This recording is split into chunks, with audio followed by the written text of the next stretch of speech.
and welcome to another episode of PodcastDX, the show that brings you interviews with people just like you, whose lives were forever changed by a medical diagnosis. I'm Lita. I'm Ron. And I'm yawning. She's Jean Marie. Collectively, we're the hosts of PodcastDX. On today's show, we are not interviewing anyone. We're just talking amongst ourselves. And we're going to discuss a common issue which affects millions each year: head lice. Head lice, head louse, or pediculosis humanus capitis. It's a parasitic insect. It is typically found on the human head. Less often, it is found in the eyebrows and eyelashes. You'll get it there, but not as frequently. Good. Because head lice feed on human blood throughout the day, they live close to the scalp. Luckily, however, lice are not known to spread disease. So, although they are annoying for the most part, they don't pose a health risk. And head lice aren't only a problem here in the U.S.? No, ma'am. Head lice are actually found worldwide.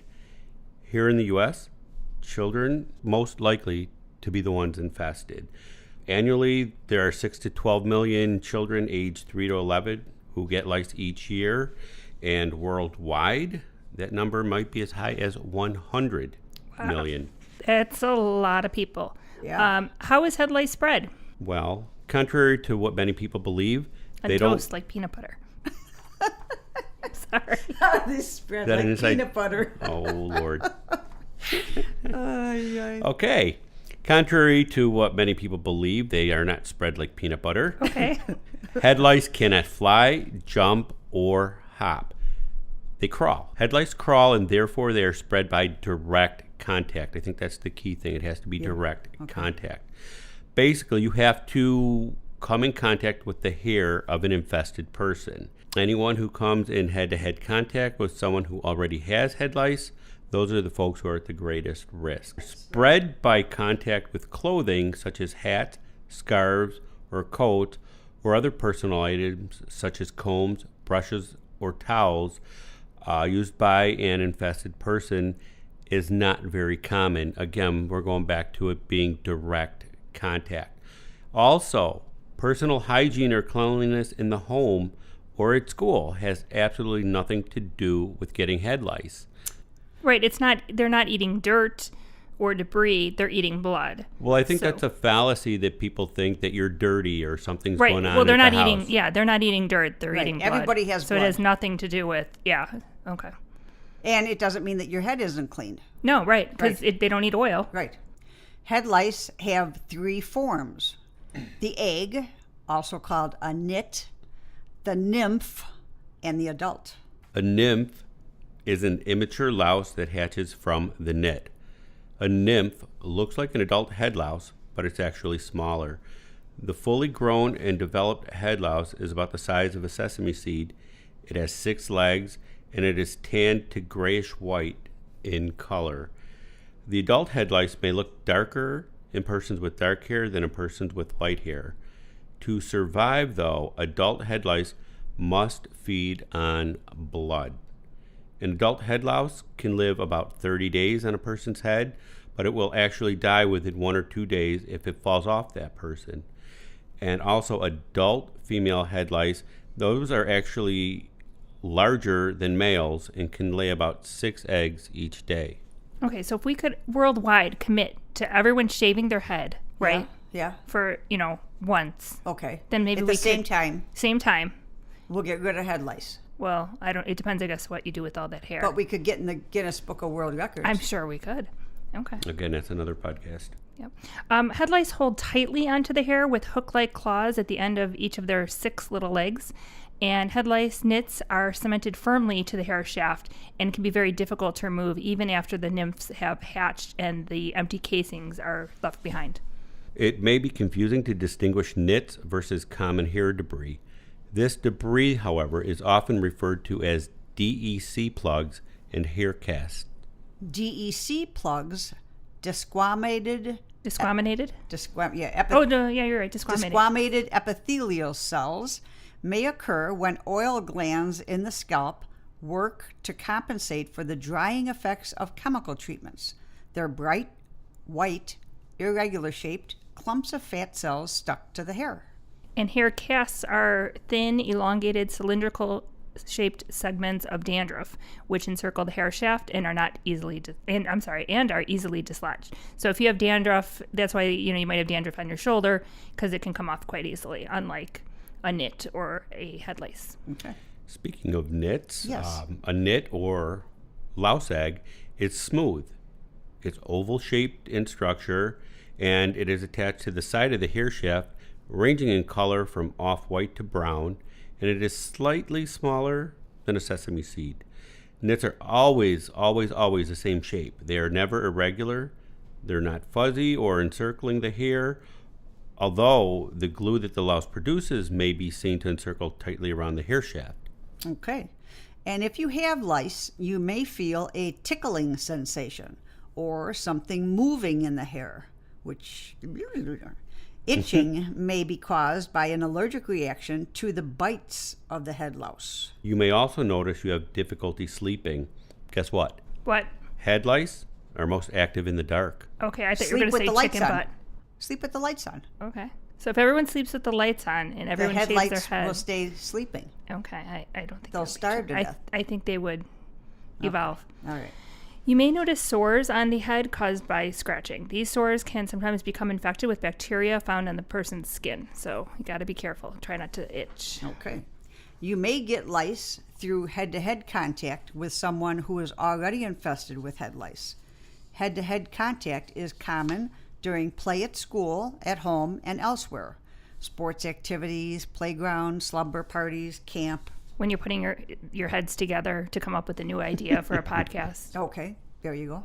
Although uncommon, head lice can be spread by sharing clothing or belongings. This happens when lice crawl or nits, which are attached to shed hair, hatch, and then they get on the shared clothing or belongings. Some examples could be like hats or scarves, coats, sports uniforms, hair ribbons, barrettes, combs, brushes, the usual stuff. Towels, stuffed animals recently worn or used by an infested person.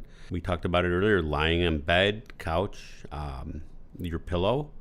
The carpet has recently been in contact with an infested person. I would think like barrettes and hairpins might be more easily dislodging the nits from the hair, right? Because you're actually sticking it into the hair. Yeah, but then you would think it would just drop off. It wouldn't actually, go trans. But you know what? I remember you telling us when we were little that whenever we would go to the movie theater, that we shouldn't sit back and put our heads against the seat back. Yeah. Because you could get lice. Yeah, I used to think that. Okay.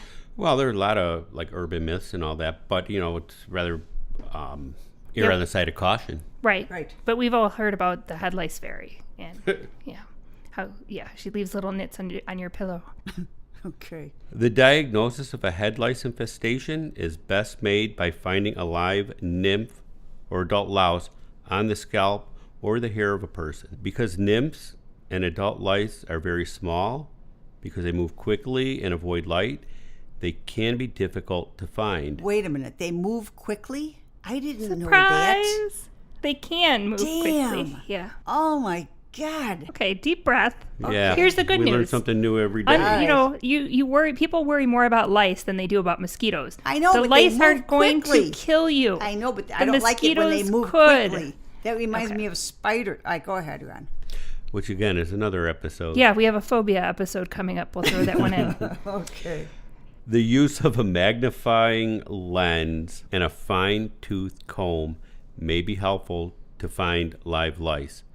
If crawling lice are not seen, finding nits firmly attached within a 1/4 inch of the base of the hair shaft strongly suggests, doesn't confirm, but it suggests that a person is infested and therefore should be treated. Nits that are attached more than a 1/4 inch from the base of the hair shaft are almost always dead or already hatched. Nits are often confused with other things found in the hair, such as dandruff, hairspray droplets, and dirt particles. If no live nymphs or adult lice are seen, and the only nits found are more than a 1/4 inch from the scalp, the infestation is probably old and no longer active, and therefore does not need to be treated.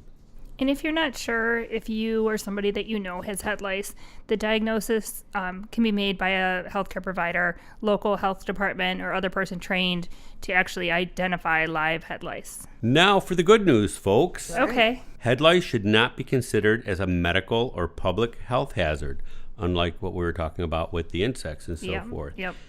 Head lice are not known to spread disease, which is good. Mm-hmm. Yeah. Head lice can be annoying because their presence may cause itching and loss of sleep, and sometimes the itching can lead to excessive scratching that sometimes can lead to the increase of a chance of a secondary skin infection. Sure. But you're not going to spread disease. Right. If there's one insect people should really be up in arms about, guess what? What? Chicken butt? No, I was going to say mosquitoes. Oh, yes. They're the ones that spread disease. Absolutely. But Great. that's another episode. Right. Yeah. We'll come around to that in the spring. Okay, great idea. But now back to head lice. School head lice policies often are determined by local school boards, local health departments, and many have guidelines that address school head lice policies. Check with your local and state health departments to see if they have any recommendations. Both the American Academy of Pediatrics and the National Association of School Nurses advocate that no knit policies should be discontinued. No knit policies that require a child to be free of nits before they can return to school should be discontinued for the following reasons. Many nits are more than 1/4 of an inch from the scalp. Such nits are usually not viable and very unlikely to hatch to become crawling lice. Or, in fact, they may be just empty shells, also known as casings. Nits are cemented to hair shafts and very unlikely to be transferred successfully to other people. The burden of unnecessary absenteeism to the students, families, and communities far outweighs the risks associated with head lice. Misdiagnosis of nits is very common during nit checks conducted by non-medical personnel. Right, like we said earlier, it might be dandruff, it might be those, it could be any number of things. But if they crawl, they're lice. Could be. Okay. But is it a good idea for the parents to check their children's heads? Yes. Okay. You should examine your child's head, especially behind the ears and at the nape of the neck, for crawling lice and nits if your child exhibits symptoms of a head lice infestation. If crawling lice or nits are found, all household members should be examined for crawling lice and nits every 2 to 3 days. Persons with live crawling lice or nits within 1/4 of an inch or less of the scalp should be treated. Well, I hate nitpick, but do you know how to get rid of the head lice? Nope. Well, I'm going to tell you. Okay. To eliminate a head lice successfully, it's very important that all treatment instructions and steps be carefully followed and completed. You may also wish to contact your doctor, pharmacist, or health department for additional information about which product they recommend. Study after study reminds us that none of the experimental treatments or those already cleared by the FDA are 100% effective against head lice and nits, again, the lice eggs. And that is why the product label for, help me out with this, Pediculicides. Pediculicides. Yes. Pesticides. Yep. Okay. Recommends treatment and retreatment, I should say, in 7 to 10 days. It also reminds us that children are exposed to 2 applications of pediculicides with the purchase of 1 treatment. Perhaps the greatest benefit to recent clinical studies is the way in which they are offhandedly and consistently stress that all lice and eggs can be removed and accounted for with combing. Yeah, nit combs are, they've been a thing for many centuries. Yeah. Combing is a scientifically reliable method to remove all lice and nits, which is another way to say can end the infestation. Literally, So is shaving the head. Well, okay. There you go. Yep. You have to shave your eyebrows and, the eyelashes. You don't have to. No, don't. Please don't. Okay. No. Let's stick If we with wake combing. up tomorrow and everyone has a shaved head, we'll have some explaining. We'll be trendsetters, right? Yes. Oh, Yeah. good. Let's get back to combing. Okay. Okay. It's found that combing is the safest and most cost-effective approach. Again, don't shave your head. Okay. It's the most cost-effective approach that accomplishes what the chemicals cannot. It enables the families to be self-reliant, proactive, and preventive. It allows for regular screening and early detection, which makes the combing approach even more practical and realistic. All right. And don't use the comb between family members without cleaning it between uses. And then I have another question. Mm-hmm. Have they ever made a longer handle on those stupid combs? Or are they still a little tiny handle? You remember those? No. I mean, little tiny teeth, yes, because they want to catch them. I've but only also a little tiny handle. Maybe they're for little tiny hands. I don't know. I thought it was something you hold with your fingers like this, with your fingers across and then your thumb wrapped around, and you kind Like of a just pull fist? through it. Yeah, and you pull through. I but didn't I think don't it was know. that I've big of a never done handle. it. I'm going to have to go buy one and find out. Oh, joy. Okay. I'm going to do some research on this, folks. Don't Okay. worry. But don't use the comb between family members without cleaning it between uses. And then it's something you'll have. You don't have to go out and buy new stuff because Right. you have a Because you got to clean it. Right. Yep. Yeah, and if you don't clean it, then guess what? What? Chicken butt? Is it chicken butt this time? Not this time. Let's Okay. try that No one more- again later. Okay. Yeah. We're actually opening up for cross-contamination if Oh, you don't sure. clean it very Sure, well. sure. Consult your pharmacist or your doctor before applying or using the lice treatment pesticides when the person involved happens to be pregnant, nursing, has allergies, asthma, epilepsy, any pre-existing medical conditions, or has lice or nits in the eyebrows or eyelashes. And never use a pesticide on or near the eyes. And this isn't a typical pesticide. It's not the same stuff you use out in your garden, for example. It's a specially made Pesticide. chemical Right. for treating. Yeah. Pediculosis. Yes. Homes or schools don't get head lice. People do. Yes. So head lice are human parasites and require human blood to survive. Not school blood. Right. They're not eating those books. Vacuuming is the safest and best way to remove lice or fallen hairs with attached nits from upholstery, upholstered furniture, rugs, stuffed animals, or car seats, wherever someone with head lice may have rested their head. Wash all bedding and recently worn clothing in hot water and dry in a hot dryer. Combs and brushes may be soaked in hot water, not boiling water, because most of our combs and brushes these days are plastic, for 10 minutes. Okay. And for more information, you can look at the National Pediculosis Association website. How did I do with that one? You did good. Yeah, as far as we know. Okay, so it's the Pediculosis Association website, headlice.org. That was easy enough. Yeah. Search online for lice treatment salons or other in-home services. All right. A couple of maintenance tips. Coats and hats should be hung separately and spaced so they do not touch. Lice do not hop, jump, or fly. They just crawl fast. Right. So in schools, you'll see with younger children that they have cubbies that are Yes, separated. to separate them. Hats should be tucked into coat sleeves. Coats should not be piled up or stacked. Children should not share clothing or headgear. Remind parents of these important screenings often. Detecting head lice and nits as early as possible, removing them safely and effectively, and continuing to screen as part of their routine hygiene is important. Encourage the children and help them feel comfortable about speaking up if they feel itchy.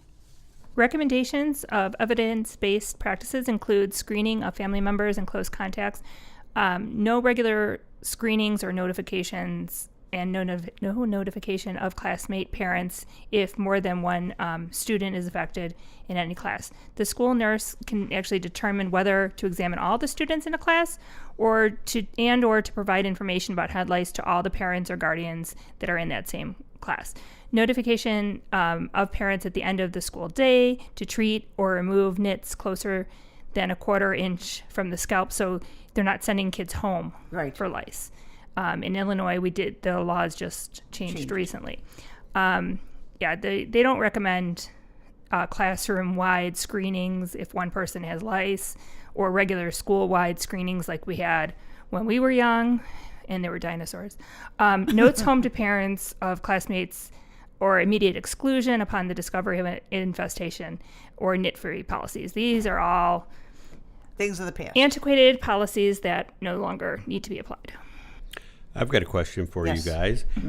Did you know that desiccated or dried up head lice and their eggs, which again are called nits, have been found on the hair and scalps of Egyptian mummies? Yep. Nope. Yep. I didn't know that. They've actually found, I won't, Say it again. yeah, but like they found ticks on, Mummies. mummified remains and stuff too. Wow. So Yeah. suffice it to say they've been around for a long time. Yeah. And you can find worms in the intestines of people that were mummified, and Wow. yeah, That's yeah. crazy. Mm-hmm. All right. Well, I think Something to do on your weekend. No, I just think that covers everything and more than what we wanted to cover. okay. If our listeners have any questions or comments related to today's show, they can contact Jean Nope. at podcastdx@yahoo.com, through our website, podcastdx.com, on Facebook, Twitter, Pinterest, or Instagram. Sure. And if you have a moment to spare, please give us a 5-star review wherever you get your podcast. And as always, please keep in mind that this podcast is not intended to be a substitute for professional medical advice, diagnosis, or treatment. Always seek the advice of your physician or other qualified healthcare provider with any questions you may have regarding a medical condition or treatment, and before undertaking a new healthcare regime. And never disregard professional medical advice or delay in seeking it because of something you have heard in this podcast, and don't go digging up Egyptian mummies to look for lice. On that note, we'll see you all next week. Yep. All right.